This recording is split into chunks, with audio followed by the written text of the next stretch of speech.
Nadiskubreng may kasamang buto ng tao ang laman ng mga sako na naunang na-recover sa Taal Lake. Yan po ay sa gitna ng paghahanap sa mga nawawalang sabongero. Narito ang report ni Rainiel Pawid.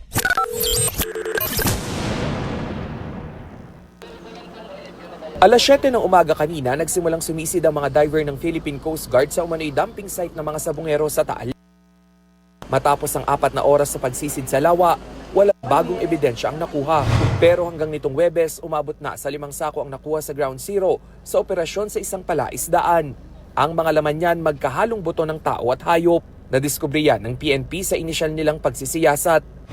May mga na-recover na mga animal remains, may human, at mix-mix na ang ating mga tinitingnan ngayon.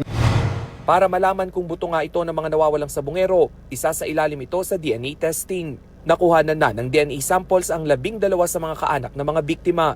Major breakthrough po yan because this will prove our earlier assumptions na talagang pinatay na talaga. Ngayon kung magkakaroon po ng positive match, that would definitely be a closure. Hinihintay pa ang resulta ng forensic examination sa mga nakuhang buto. Dumating na rin sa Laurel, Batangas ang Remote Operated Vehicle o ROV na makakakuha ng mga larawan at video sa ilalim ng lawa. Malaking tulong ito sa mga diver na hirap makakita sa ilalim ng tubig dahil sa burak. Yan po ay pag-aari imanuntad ng Philippine Coast Guard. Initially, yan po ay naka-installed sa isa sa mga malalaking barko po natin. So, ni-request po natin yan para makatulong po sa diving operations natin. Bitbit ng Coast Guard official vehicle ang submersible equipment pero hindi ito ipinakita sa media. Ayon sa PCG, iba pa ito sa high-tech search equipment na posibleng ipahiram ng Japan.